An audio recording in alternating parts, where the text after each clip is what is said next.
we will try our best. चलिए अभी शुरू करते हैं. So this is the lecture number 6.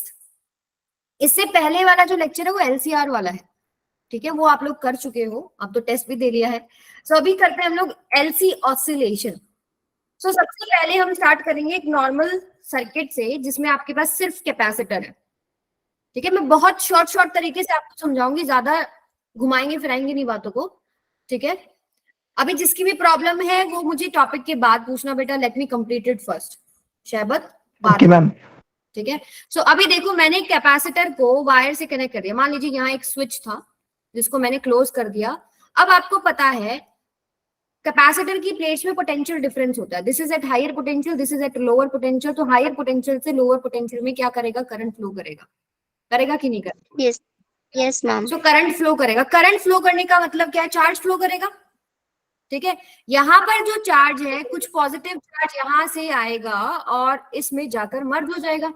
धीरे धीरे पॉजिटिव खत्म होता जा रहा है और नेगेटिव भी न्यूट्रलाइज होता जा रहा है. या आप ऐसे भी समझ सकते हो, जब करंट चल रहा है तो इधर से जो इलेक्ट्रॉन आता है वो इस पॉजिटिव चार्ज को न्यूट्रलाइज करेगा. तो बेसिकली क्या हो रहा है? विद टाइम चार्जेस डिक्रीज होते जा रहे हैं, ठीक है. और एक पॉइंट ऐसा आएगा जब आपके पास इन दोनों प्लेट्स के ऊपर जीरो चार्ज हो जाएगा. जैसे ही जीरो चार्ज हो जाएगा सडनली करंट जीरो हो जाएगा. पर यहाँ पर हो क्या रहा है? यहाँ पर हम मान रहे हैं आइडियल केसेस, हमारे जो वायर्स है उनमें कोई रेजिस्टेंस नहीं है, ठीक है. अब क्या होगा कि रेजिस्टेंस ना होने की वजह से अगर आपने दोनों प्लेट को जोड़ दिया ना, तो क्या होगा? एकदम माइक्रो सेकेंड्स के अंदर करंट फटाक से इनफाइनाइट में ग्रो करेगा और करंट जीरो हो जाएगा सडनली, ठीक है. आप कैपेसिटर जो हमारे होते हैं ना घर में, सिलेंड्रिकल शेप वाले, अगर उनकी दो तारों को भिड़ा देंगे तो कैपेसिटर आपका तुरंत डिस्चार्ज हो जाता है, ठीक है. सो बहुत हाई करंट होता है और इन प्लेट्स के ऊपर जीरो चार्ज हो जाएगा. जीरो चार्ज होते क्या होगा? प्लेट्स के बीच में पोटेंशियल डिफरेंस नहीं रहा. पोटेंशियल डिफरेंस नहीं रहेगा तो आपके पास करंट कैसे फ्लो करेगा? Q इज इक्वल टू क्या होता है? CV. चार्ज जीरो होते क्या हो जाएगा? पोटेंशियल डिफरेंस भी खत्म हो जाएगा, ठीक है. तो ये तो था नॉर्मल कहानी जब सिर्फ कैपेसिटर था. अगर मैंने इसके साथ इंडक्टर लगा दिया तो ये स्टोरी चलेगी. स्टेप बाय स्टेप सुनते जाओ आप. Step number 1, when time equals to zero. जब t is equal to zero है सो आपके पास करंट भी जीरो है. आपने क्या किया? स्विच को क्लोज किया, इंडक्टर लगाया, कैपेसिटर लगाया, ठीक है. जैसे ही आपने टाइम को शुरू किया उस समय पर स्विच को क्लोज किया, उस समय करंट एक बार जीरो है. इन प्लेट्स के ऊपर मैक्सिमम चार्ज है, plus Q not minus Q not. अब एट टाइम टी क्या होगा? चार्ज जो है डिक्रीज होने लग जाएगा और करंट इंक्रीज होने लगेगा. करंट इंक्रीज होगा और चार्ज डिक्रीज होगा. यहां भी लिखा हुआ है मैंने.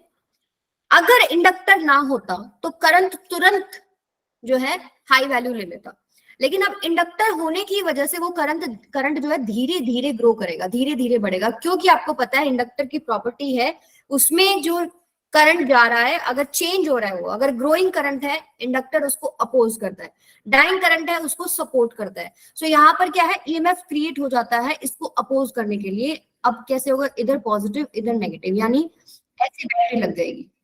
इंडक्टर की जगह पे आप बैटरी ड्रॉ कर सकते हैं ना. सो ये आपके पास क्या है? यहां से इंड्यूस्ड करंट आ जाता है आई जो इसको अपोज करता है. यानी जो सडनली करंट यहाँ हमारे इस सर्किट में ग्रो कर रहा था, इनफाइनाइट वैल्यू ले रहा था, अब वो धीरे धीरे ग्रो करेगा, ठीक है. सेकंड सर्किट सबको क्लियर है? आवाज आ रही है? Yes ma'am. अब थर्ड सर्किट पे चलते हैं. अभी क्या हो रहा है? धीरे धीरे करंट ग्रो कर रहा है. एक प्लेट से चार्ज निकल के दूसरे प्लेट पे जाता जा रहा है. चार्ज डिक्रीज करता जा रहा है. डिक्रीज करते करते करते आफ्टर सम टाइम मान लीजिए करंट तो हो गया, मैक्सिमम चार्ज हो गया जीरो. जितना चार्ज जा सकता था जा चुका. यहाँ पर जीरो जीरो आ गया. अब यहाँ पर कहानी खत्म हो जानी चाहिए थी. और जैसे ही आपके पास जीरो जीरो आया और आपके पास करंट अब सडनली क्या हो जाना चाहिए था? खत्म. यहाँ पर पोटेंशियल डिफरेंस नहीं रहा ना, तो करंट क्या हो जाता? जीरो हो जाना चाहिए था. बट ऐसा हुआ नहीं. क्यों नहीं हुआ? क्योंकि इंडक्टर लगा है. अब जैसे ही ये जीरो जीरो पे आया तो करंट डिक्रीज होता, सडनली डिक्रीज होता. बट इंडक्टर अब उसको सडनली डिक्रीज ना होने दे, ठीक है. वो होने नहीं देगा, वो धीरे धीरे धीरे डिक्रीज करेगा क्योंकि ये इंडक्टर उसको सपोर्ट करने लग जाएगा. इंडक्टर कैसे सपोर्ट करेगा? ऐसे इसकी जगह आप बैटरी लगा सकते हो इस डायरेक्शन में. ये पॉजिटिव हो गया, ये नेगेटिव हो गया. अब इंडक्टर जो है डाइंग करंट को सपोर्ट करने लग गया, ठीक है. अब इसके बाद क्या कहानी है? इधर आ जाओ. कुछ टाइम के बाद क्या होगा? अब ये यहाँ देखिए, करंट जो है वो घट रहा है, वो सडनली ना घट के धीरे धीरे घट रहा है. और चार्ज अब धीरे धीरे बढ़ने लग जाएगा। अब देखो अगर आपके पास 0 0 है यहाँ पे और फिर भी आपका करंट फ्लो करे जा रहा है, आई नॉट के बाद भी वो करंट फ्लो कर रहा है, उस केस में क्या होगा, इस कैपेसिटर से चार्ज निकालना शुरू कर दिया ना उसमें, ये 0 पे, अगर इससे आप और पॉजिटिव चार्ज निकाल दोगे तो ये नेगेटिव पे आने लग जाएगा, ठीक है, और यहाँ पर पॉजिटिव चार्ज आने लग जाएगा। तो यहाँ पर at any time T, at time T, इस कंडीशन के बाद यहाँ पर कुछ चार्ज आ गया, इधर माइनस क्यू आ गया, इधर प्लस क्यू आ गया, यहाँ पर करंट डिक्रीज कर रहा है धीरे धीरे और चार्ज बढ़ने लग गया। एक पॉइंट के बाद क्या होगा, दोबारा से इधर इतना चार्ज आ गया, माइनस क्यू नॉट, इधर आ गया प्लस क्यू नॉट, और करंट इस टाइम पे 0 हो गया, मैक्सिमम चार्ज आ गया। यहाँ पे क्या हो रहा है, देखो ये कंडीशन है ना, आई डिक्रीज कर रहा है, क्यू बढ़ रहा है, क्यू बढ़ते बढ़ते बढ़ते मैक्सिमम वैल्यू तक पहुंच गया, करंट घटते घटते घटते अब 0 हो गया, ठीक है।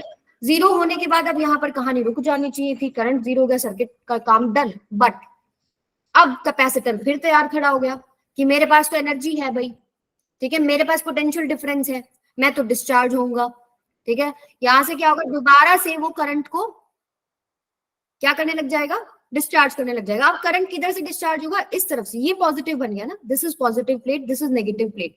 तो यहाँ से अगर किसी टाइम टी के बाद आप देखोगे इधर से करंट बढ़ने लगा, इधर से करंट धीरे धीरे, अभी एकदम से नहीं बढ़ा क्योंकि इंडक्टर है, इंडक्टर इसको अपोज करेगा, अपोज कैसे करेगा, ऐसे बैटरी लगा लेगा, इधर पॉजिटिव इधर नेगेटिव, इधर इंड्यूस करंट आ गया, इसको अपोज करेगा और धीरे धीरे बढ़ने देगा उसको, ठीक है। अब किसी टाइम टी में, ये किसी भी टाइम टी की बात है, एट टाइम टी, यहाँ पर क्या है कि मान लीजिए चार्जेस इन दोनों के ऊपर, जब वो डिस्चार्ज हो रहा है प्लस क्यू माइनस क्यू हो गया, अब ये करंट बढ़ता जा रहा है और चार्ज घटता जा रहा है, घटते घटते घटते 0 हो गया और करंट बढ़ते बढ़ते आई नॉट हो गया। तो कहानी यहाँ रुक जानी चाहिए थी, लेकिन फिर से नहीं रुकी, क्योंकि अब क्या हो गया, सडनली जो है करंट 0 होता, क्योंकि पोटेंशियल डिफरेंस खत्म हो गया प्लेट्स के बीच में। बट इंडक्टर डाइंग करंट को सपोर्ट करने लग जाता है। अब डाइंग करंट को सपोर्ट कैसे करेगा, ऐसे करेगा, इधर पॉजिटिव और इधर नेगेटिव, तभी तो इस करंट को सपोर्ट करेगा। अब देखिए यहाँ से करंट अब भी निकल रहा है, 0 के बाद भी अगर आप करंट निकालेंगे, इसका मतलब यहाँ से आप पॉजिटिव चार्ज निकाल रहे हो, यहाँ से पॉजिटिव चार्ज निकाल रहे हो, तो यहाँ पर नेगेटिव चार्ज बनने लग गया, यहाँ पॉजिटिव चार्ज बनने लगा, यानी धीरे धीरे आपके पास करंट घट रहा है और चार्ज फिर से बढ़ने लगा। अब घटते घटते वो 0 हो गया और चार्ज दोबारा से बढ़ के फर्स्ट वाली कंडीशन पे आ गया। तो यहाँ पर बेसिकली क्या हो रहा है, चार्ज आपके पास एक बार क्यू नॉट था, फिर आपके पास देखो यहाँ पर आकर 0 हुआ, ठीक है, 0 से आपके पास फिर क्या हुआ, माइनस क्यू नॉट पे आ गया। ये वाली प्लेट को ऑब्जर्व करो, यहाँ प्लस क्यू नॉट है, यहाँ 0 है, यहाँ पर माइनस क्यू नॉट आ गया, ठीक है। फिर माइनस क्यू नॉट से ये फिर 0 हुआ, यहाँ पर फिर से 0 हुआ, एंड आपके पास 0 से ये फिर प्लस क्यू नॉट आ गया। यानी आपको ये कुछ सिंपल हार्मोनिक मोशन जैसा नहीं लग रहा। मान लो आपके पास एक वैल्यू है, यहां से आप प्लस क्यू नॉट ऊपर गए, ठीक है, मान लो ऊपर हो आप, जैसे फर्स्ट आपका सर्किट ना क्यू नॉट वैल्यू, मान लो ये आपके पास क्यू नॉट वैल्यू है, यहां से आप 0 आए, 0 से आप माइनस क्यू नॉट गए, माइनस क्यू नॉट से फिर 0 आए, 0 से प्लस क्यू नॉट, तो यानी आपका चार्ज ऑसिलेट कर रहा है, इसलिए एलसी ऑसिलेशंस है, यहाँ पर चार्ज भी ऑसिलेट कर रहा है, इवन करंट भी है, करंट आपके पास आई है, जैसे यहाँ पर करंट 0 है, फिर आपके पास करंट मैक्सिमम होता है, फिर करंट 0 होता है, फिर मैक्सिमम होता है, तो यहाँ करंट भी ऑसिलेट कर रहा है। और अगर मैं इसका बेस पे चले जाऊं, इसके बेसिक पे चले जाऊं, तो बेसिकली यहाँ पर एनर्जी ऑसिलेट करती है। आपको पता है कैपेसिटर के पास एनर्जी होती है, एनर्जी कैपेसिटर के पास क्या होती है, Q2/2C, यही होती है energy stored in capacitor, Q2/2C। Energy stored in inductor भी मैंने एक क्लास में आपको बताया था लास्ट में कि कहीं न्यूमेरिकल में यूज हो सकता है, ½ L करंट का स्क्वायर। Yes ma'am. इनिशियली क्या था, सिर्फ कैपेसिटर के पास एनर्जी थी और इंडक्टर के पास कोई एनर्जी नहीं थी, क्योंकि करंट 0 है ना यहाँ पे।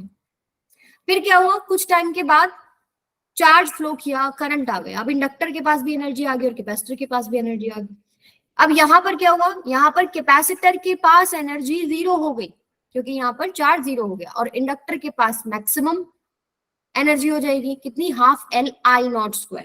अब क्या होगा, दोबारा से इंडक्टर की एनर्जी जो है वो घटेगी, कैपेसिटर की बढ़ने लगेगी। तो एक बार आपके पास क्या थी, मैक्सिमम कैपेसिटर के पास, फिर दोनों में डिस्ट्रीब्यूट हुई, फिर इंडक्टर के पास मैक्सिमम, फिर दोनों में डिस्ट्रीब्यूट हुई, फिर कैपेसिटर के पास मैक्सिमम, फिर दोनों में डिस्ट्रीब्यूट हुई, फिर इंडक्टर के पास मैक्सिमम। सो एनर्जी ऑसिलेट कर रही है ना, कर रही है या नहीं कर रही है? Yes ma'am. Basic LC oscillations का जो ये 9 डायग्राम है, ये आपको दिमाग में फिट होनी चाहिए। T = 0 से शुरू करो और आखिरी में आप वहीं पहुंच जाओगे जहां से आपने शुरू किया था। ठीक है, अब इसको अपने दिमाग में फिट रखिए कि यहाँ कैसे ऑसिलेशन है चार्ज का, कैसे एनर्जी का ऑसिलेशन है। अब आगे चलते हैं, कुछ पॉइंट्स जो आपको दिमाग में रखने हैं। Energy oscillates between electric field of capacitor and magnetic field of inductor. यही मैंने आपको बताया, जो एनर्जी स्टोर्ड इन कैपेसिटर है वो इन इलेक्ट्रिक फील्ड है ना, and energy stored in inductor in magnetic field होती है। सो एनर्जी ऑसिलेट करती है between electric field of capacitor and magnetic field of inductor. First point clear है सबको? Yes, ma'am. सेकंड पे आ जाओ। अभी हम लोगों ने आइडियल केस लिया है, हमने रेजिस्टेंस जीरो माने हैं वायर्स के, इंडक्टर की वायर का रेजिस्टेंस जीरो माना है, कोई एनर्जी का लॉस नहीं है, कोई एनर्जी का लॉस रेडिएशंस के थ्रू नहीं है, जो कि तो है वो। एक बार आपके पास मैक्सिमम कैपेसिटर के पास है, एक बार आपके पास इंडक्टर के पास है, बीच में कहीं देखोगे तो दोनों के पास है, दोनों का सम जैसे पहले थी और जैसे बाद में थी वो सब बराबर है। तो यहां से देखिए, there is no loss of energy then total energy must be constant. ये न्यूमेरिकल्स में यूज होता है, न्यूमेरिकल्स में ये कॉन्सेप्ट यूज होता है। देखो इनिशियली आपके पास कैपेसिटर के पास थी Q0²/2C, बाद में यही एनर्जी तो डिस्ट्रीब्यूट होगी, जो सेकंड केस था आपके पास, सेकंड केस में यही एनर्जी कुछ इसके पास होगी कुछ इंडक्टर के पास होगी, क्योंकि मैं बोल रही हूँ लॉस नहीं है। सो हम दोनों का सम ले लेते हैं, Q²/2C प्लस हाफ Li²। जब आपके पास कैपेसिटर के ऊपर जीरो चार्ज होता है तो यही एनर्जी आपके पास सारी की सारी किसमें होती है, इंडक्टर में होती है। तो ये ऑल आर इक्वल। ठीक है, I is equal to zero पे तो सिर्फ कैपेसिटर पे, Q is equal to zero पे सिर्फ इंडक्टर पे है, और बीच में किसी टाइम पे देखते हो तो दोनों के पास है, लेकिन ये सारी बराबर है क्योंकि हम एनर्जी लॉस जीरो मान रहे हैं। क्लियर है सबको? Yes. और थर्ड पॉइंट मैंने आपको अभी बताया कि प्लस Q0 से जीरो जाता है, जीरो से माइनस Q0, माइनस Q0 से zero, and then plus Q0, यानी कि चार्ज ऑसिलेट कर रहा है प्लस Q0 से। Yes, ma'am. ठीक है, ये तीन पॉइंट आपको दिमाग में रखने हैं। अब इक्वेशन निकालनी है हमको बेटा चार्ज की। ठीक है, जो आपको इक्वेशन निकालनी है वो मैं आपको बताती हूँ कैसे निकालनी है। सबसे पहले सर्किट जो हमारे पास एलसी सर्किट है ना, सो एक तो कैपेसिटर बना दो, ठीक है, और एक इसमें बना दो आप इंडक्टर। ठीक है, और मान लेते किसी भी टाइम टी पे, एट एनी टाइम टी, जो आपका सेकंड डायग्राम था ना, शुरुआत में तो कैपेसिटर के पास चार्ज था, स्विच क्लोज करते हैं, करंट जीरो था, कुछ टाइम बाद क्या होगा, कैपेसिटर डिस्चार्ज होने लग जाता है, यहां से चार्ज फ्लो करने लग गया है, डिस्चार्ज होगा और इंडक्टर के पास एनर्जी आनी शुरू हो जाती है। सो यहाँ पर क्या होगा, कुछ टाइम के बाद मान लो इसके ऊपर प्लस Q चार्ज है और इसके ऊपर माइनस Q चार्ज है, इसका इंडक्टर का self inductance L, capacitance C, और कुछ करंट जा रहा है। तो बेसिकली करंट धीरे धीरे ग्रो कर रहा है और चार्ज धीरे धीरे घट रहा है। हमने वो वाला केस देखा। ठीक है, आई के ऊपर ना आई कैप लगाने की आदत हो गई है, यूनिट वेक्टर। अब इसके अंदर हम किरचॉफ लॉ लगाएंगे, अप्लाई किरचॉफ लॉ। हम बेसिकली ना चार्ज की इक्वेशन निकालेंगे कि हम किसी भी टाइम को पुट करें तो हमारे पास उस समय पर चार्ज मिल जाए, क्योंकि चार्ज ऑसिलेट कर रहा है ना, उसकी वैल्यू किसी भी टाइम पे अलग अलग है। तो यहाँ से हम लोग क्या करेंगे, लूप कंसिडर कर लेते हैं। ये वाला डायरेक्शन मैंने कंसिडर कर लिया। आपको पता है Kirchhoff law, summation of delta V equals to zero. अब एक बात बताओ, जब मैं इस पॉइंट से, मान लीजिए ये पॉइंट है मेरा A B C D, so A से B जब मैं जा रही हूँ कैपेसिटर के अलोंग, तो मेरा पोटेंशियल बढ़ रहा है कि घट रहा है? ये नेगेटिव पोटेंशियल है, ये पॉजिटिव पोटेंशियल है, बढ़ रहा है। Yes, ma'am. Q is equal to CV होता है ना, V is equal to Q/C। इसके ऊपर चार्ज इस टाइम पे क्या है, Q बाय में C, और पॉजिटिव ले लिया क्योंकि बढ़ रहा है। अब जब आप इसके अंदर जाएंगे, यहां पर क्या होता है, जो ग्रोइंग करंट है उसको इंडक्टर अपोज करता है। सो बैटरी कैसे बनेगी इंडक्टर की, ऐसे बन जाएगी, यानी इसमें ऐसे अपोजिशन होगा ना। सो यानी ये पॉइंट पॉजिटिव है, ये पॉइंट नेगेटिव है। अब आप पॉजिटिव से नेगेटिव जा रहे हो तो यहाँ पर पोटेंशियल ड्रॉप कर रहा है। ईएमएफ इंड्यूस्ड इन इंडक्टर क्या होता है, माइनस L di/dt ना। सो यहाँ पर हम लिखेंगे माइनस में L di/dt। अगर मैग्नीट्यूड, चलो आप मैग्नीट्यूड की बात कर लो, हम कहते हैं मैग्नीट्यूड पता है मुझे, ईएमएफ इंड्यूस का मैग्नीट्यूड कितना है, L di/dt। अब मुझे पता है कि इसका डायरेक्शन कैसे होगा कि वो अपोज करेगा ग्रोइंग करंट को। अब यहाँ पॉजिटिव यहाँ नेगेटिव, पॉजिटिव नेगेटिव लगाओ, बता दो पॉजिटिव से नेगेटिव जाओगे तो घट रहा है ना। सो हमने माइनस L di/dt लगा दिया, and this is equal to zero. Resistance wire में हम कुछ नहीं। सो यहाँ से आपके पास क्या आएगा, Q/C is equal to L di/dt। अब एक फॉर्मूला मुझे पता है क्या, करंट और चार्ज का, बताओ क्या होता है। I is equal to minus में dq बाई में dt। अब माइनस क्यों लगाया मैंने, क्योंकि मेरा करंट बढ़ रहा था, चार्ज घट रहा था। So simply I is equal to dq by dt लगा देती तो मेरे पास नेगेटिव आंसर आता। और मैंने जो डायरेक्शन मानी है करंट की, ये वाली, ये मेरी डायरेक्शन मेरी सेट है, ये डायरेक्शन को मैं पॉजिटिव मान रही हूँ, मुझे करंट पॉजिटिव चाहिए। तो यहाँ पर आप क्या लगा देते हो, एक माइनस और लगा देते हो, ये माइनस माइनस 1 की पॉजिटिव करंट दे देगा हमको। या आप ऐसे भी सोच सकते हो कि जब आपके पास करंट सॉरी चार्ज डिक्रीज हो रहा है, सो यहाँ पर आप एक नेगेटिव वैल्यू लगाएंगे। क्लियर है सबको? यस अब इसमें देखिए मेरे, यस मैम हम क्लास लीव कर सकते हैं? मैम स्कूल की क्लास है। क्या कह रहे हो? मैम स्कूल की क्लास है ऑनलाइन, तो हाँ हाँ लीव बेटा, कर सकते हैं? किसको जाना, नाम बताओ। मैम पूजा। के पूजा, रिवीजन क्लासेस चल रही हैं क्या? Yes ma'am. ओके पूजा बेटा, अभी देखो मैम या मैम ये Q बाई सी पॉजिटिव कैसे हुआ? पॉजिटिव कैसे हुआ, देखो पहले तो देखो Q is equal to CV होता है, potential difference between plates of capacitor क्या होता है, Q बाई में C। अब यहाँ पर वैल्यू जो है इस टाइम पे कैपिटल Q की जगह Q और कैपेसिटेंस C हो गया, तो ये हो गया V, पोटेंशियल डिफरेंस। अभी आप बताओ, ये नेगेटिव टर्मिनल है और ये पॉजिटिव है ना, तो नेगेटिव से Yes, ma'am. पॉजिटिव जाओगे तो बढ़ा रहे हो ना आप। जब भी करंट दौड़ाते हो तो कैपेसिटर के अक्रॉस कुछ ड्रॉप हो जाएगा, पोटेंशियल का ड्रॉप होगा। अगर आप इस डायरेक्शन में जाते, मान लो इस डायरेक्शन में जाते, यहाँ पर 10 वोल्ट है, मान लीजिए यहाँ आते आते इसका 8 वोल्ट हो गया, ठीक है। अगर आप उल्टे जाओगे तो पोटेंशियल बढ़ेगा, आप 8 से 10 पे जा रहे हो, समझ में आया? Okay ma'am, yes ma'am. चलिए अब हम कहाँ थे, हाँ Q is equal to CV से मैंने आपको समझाया। अभी हाँ मैं ये बता रही थी, I is equal to minus dq by dt। मुझे चाहिए बेटा क्या, ये देखो minus L di by dt, तो मुझे चाहिए, मैं इसको इधर लेगी तो प्लस हो गया नहीं, इसको इधर लेगी मैं तो di बाई dt चाहिए मुझे। अब मैं di बाई dt यहां से निकालू, di by dt is equal to minus में d स्क्वायर q बाई में dt स्क्वायर, यस मैम ठीक है। तो यहाँ से मेरे पास क्या हो जाएगा, q by c this is equal to L into में माइनस में d स्क्वायर q बाई में dt स्क्वायर, ठीक है। अब इस L को नीचे ले जाओ, q बाई में LC this is equal to, इसको चलो मैं सेकंड स्टेप में बताऊंगी, minus D Q square by में डी टी स्क्वायर।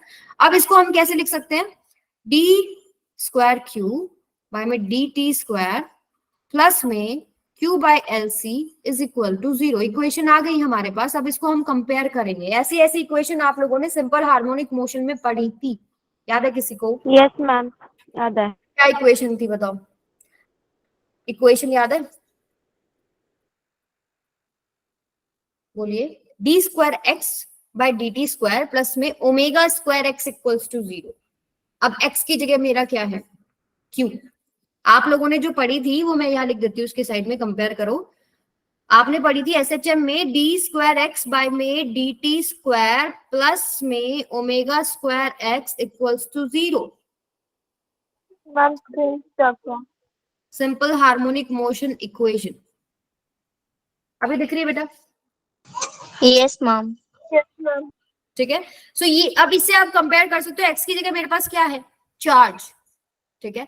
अब इस इक्वेशन का एक जनरल सोल्यूशन लिखते थे हम कि x equals to X naught sine omega T plus में 5। क्या आता था हमारे पास general solution of SHM equation, x equals to X naught sine omega T plus में 5। और मेरी जो इक्वेशन आई है D square Q by D T square plus Q by L C is equal to 0। तो सबसे पहले तो ओमेगा स्क्वायर किसके बराबर हो गया, 1 बाई एल, ठीक है। सबसे पहले हम लिख देते हैं ओमेगा स्क्वायर हो गया हमारे पास 1 बाई में एल सी, कंपेयर कर लिया मैंने। और यहाँ पर आप ओमेगा स्क्वायर पुट कर सकते हो। अब इसका जनरल इक्वेशन लिख दो, जो हमारे पास इक्वेशन है डी स्क्वायर क्यू बाई में डी टी स्क्वायर प्लस में omega square Q is equal to 0। अब इसकी इक्वेशन क्या थी हमारे पास, डी स्क्वायर एक्स बाय में डी टी स्क्वायर प्लस में omega square X equals to 0। यहां से अब इसका जनरल सोल्यूशन लिखिए, क्या होगा, Q is equal to Q not sine omega T plus में 5, यही होगा। Yes, ma'am. ठीक है, और एक बात याद रखिए, omega is equal to 1/√LC and frequency is equal to 1/2π√LC। ऐसा ऐसा कुछ आप लोगों को जी मैम ने कराया होगा, रेजोनेंस कंडीशन कुछ आई थी। ठीक है, लेकिन वो अलग है, ये अलग है। Do not mix these things, ये अलग है बेटा। ये एक चांस की बात है कि ये दोनों बराबर आई हुई है। ठीक है, क्लियर है सबको। अब Q is equal to Q not sine omega T plus में फाई आ गया। अब फाई जो होता है इसमें होता है इनिशियल फेज। फाई क्या होता है आपके पास? Initial phase.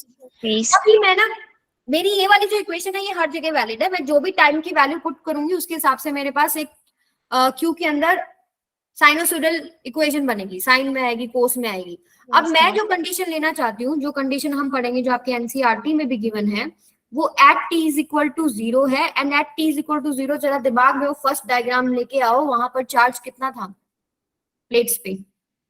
T is equal to Q not था।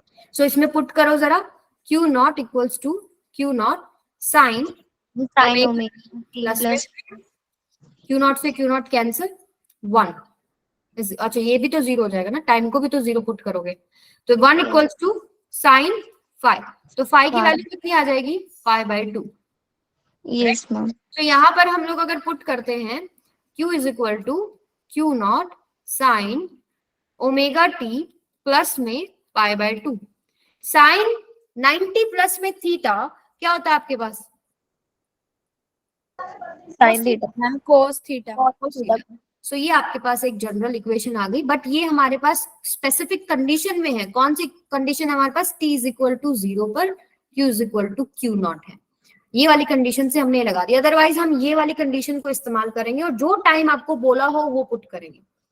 ठीक है, अब यहां से अगर इसी इक्वेशन से मैं करंट निकालना चाहूं तो मैं क्या निकालूंगी? डिफरेंशिएट कर दो इसको दोनों तरफ। डिफरेंशिएट करेंगे तो मेरे पास क्या इक्वेशन बनेगी? I is equal to I not cos Q not minus sine omega T into में ओमेगा। बनेगी कि नहीं बनेगी ये बता दो। Yes, मैम ये ma'am. भी तो आई नॉट हो जाना चाहिए फिर।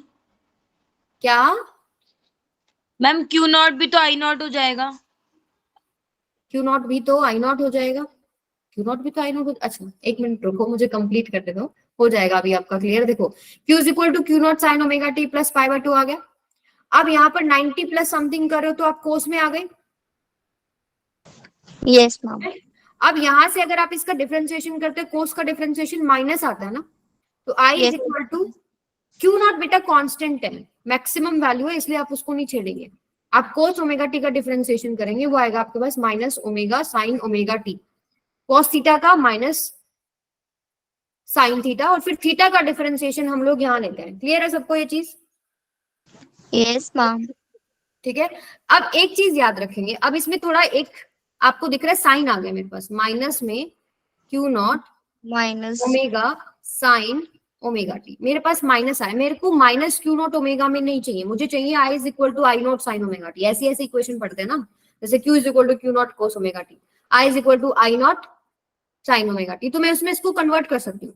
पहली बात, जो ये वैल्यू है ना आई, ये जो आई है ये आपके पास है माइनस में dq/dt, क्योंकि ये जो कंडीशन आपने ली है ना, t is equal to 0 q is equal to q not, यहाँ पर आगे चल के किसी टाइम t के ऊपर क्या हो रहा है, करंट तो बढ़ रहा है और चार्ज घट रहा है। ठीक है, तो वो माइनस और ये माइनस प्लस हो जाता है। फिर आप इसको अगले स्टेप में कर लो, नहीं कंफ्यूज हो गए। जैसे ये वाला ऐसे ही लिखो, q is equal to q naught cos omega t आ गया ना। अब क्या करो, आप ये वाली चीज लिखो, कहाँ लिखिए, यही लिखना पड़ेगा। आई इज इक्वल टू होता है माइनस में dq/dt। अब जब आप डिफरेंशिएशन करोगे तो आपके पास क्या बन रहा है, जैसे इस दोनों तरफ डिफरेंशिएशन करेंगे, सो यहां पर पुट करो q की वैल्यू माइनस में Q naught omega sine omega T, और एक माइनस इसका खुद का आएगा, क्योंकि कोस का डिफरेंशिएशन में भी एक माइनस आएगा ना, और एक माइनस ये वाला है। सो आपके पास क्या बन गया, Q naught omega sine omega T.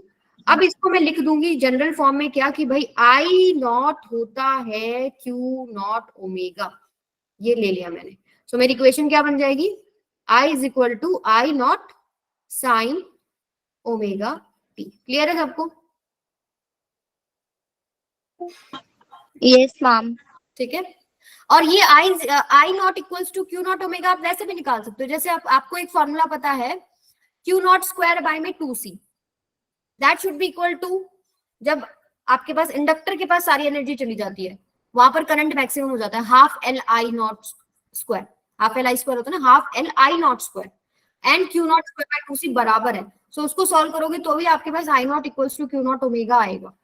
Otherwise आप इसको यहाँ से ऐसे याद रख लो कि ये जो फालतू की चीज आई है ना, इसको हमें आई नॉट लिखना है, तो I naught equals to Q naught omega होगा, क्योंकि यहाँ पर पीक वैल्यू लिखते हैं इसके साथ में। ठीक है, क्लियर है सबको? Yes, ma'am. अब आगे चलते हैं, इसका ग्राफ बनाते हैं। दो हमारे पास इक्वेशन आ गई ना, Q is equal to Q naught cos omega T, एक मेरे पास आ गई I is equal to I naught sine omega T. इनके ग्राफ प्लॉट कर सकते हैं। तो सबसे पहले हम प्लॉट करेंगे Q is equal to Q naught cos omega T, और यहाँ पुट करेंगे I is equal to I naught sine omega T. ठीक है, अब देखो कोस का जो ग्राफ होता है बेटा, वो स्टार्ट होता है वाई एक्सिस पे, यहाँ से शुरू Yes. होगा। अगर पॉजिटिव है ऊपर से स्टार्ट होगा, नेगेटिव है नीचे से स्टार्ट होगा। और साइन का स्टार्ट होता है ओरिजिन से, पॉजिटिव Yes. है तो ऊपर चलेगा, नेगेटिव है तो नीचे से आ जाता है। सो यहाँ पर आप लिखेंगे, मान लो ये आपके पास पीक वैल्यू रही होगी, इसको मान लो आप 0, मान लो पीछे से, हम तो एक पॉइंट में दिखा रहे हैं ना, t इज इक्वल टू 0 से कहानी शुरू कर रहे हैं। सो आप इसको ऐसे बनाएंगे,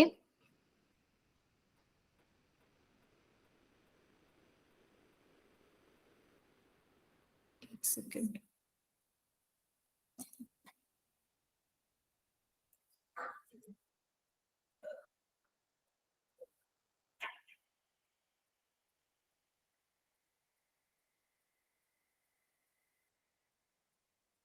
इस तरह।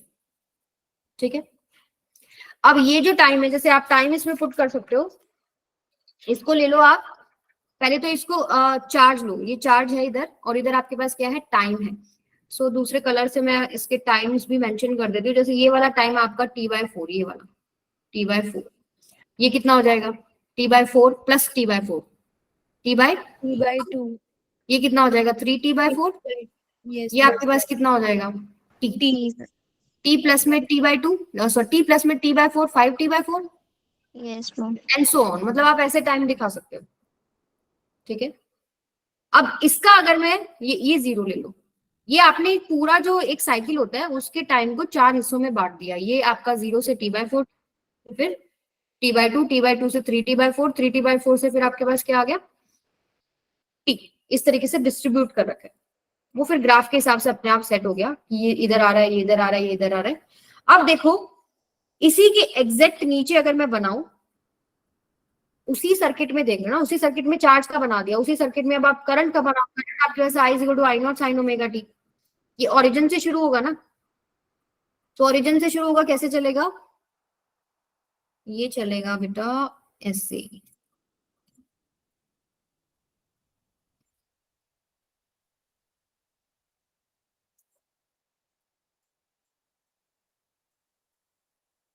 Something like this. ठीक है, अब यहां देखो, जब ये आपके पास मैक्सिमम है, सो करंट आपके पास मिनिमम है। यही हो रहा था ना, फर्स्ट सर्किट में चार्ज मैक्सिमम था, करंट 0 था। ठीक है, फिर सेकंड सर्किट में कहीं बीच में कहानी आती है, फिर जहां चार्ज 0 होता है वहां पर करंट मैक्सिमम हो जाता है। यानी कि दोनों क्या है, आउट ऑफ फेज है, आउट ऑफ फेज है। जहां वो मैक्सिमम है ये 0 है, जहां वो मिनिमम है वो मैक्सिमम है। जैसे ये आपके पास क्या होगा, ये वाली वैल्यू, ये नेगेटिव डायरेक्शन में है मैक्सिमम वैल्यू, ये पीक वैल्यू होगी ना, माइनस क्यू नॉट हो गया। उस समय पर आपके पास यहाँ क्या है, 0। जब ये आपके पास 0 है, सो ये नेगेटिव डायरेक्शन में यहाँ पर मैक्सिमम है, ये आपके पास मैक्सिमम है तो ये 0 है, सो आउट ऑफ फेज है। क्लियर है सबको?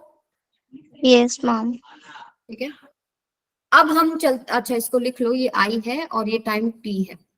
अब हम एक प्रैक्टिकल बात करते हैं। भाई आप सभी आइडियल सिचुएशंस डिस्कस करते रहते हो, आप बोल सकते हो ना मेरे को, मैम ऐसा होता तो नहीं है, क्यों डिस्कस करते हो?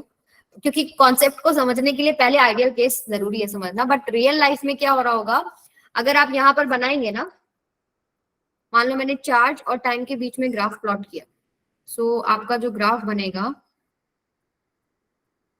वो डिक्रीज करता जाएगा उसका मैग्नीट्यूड।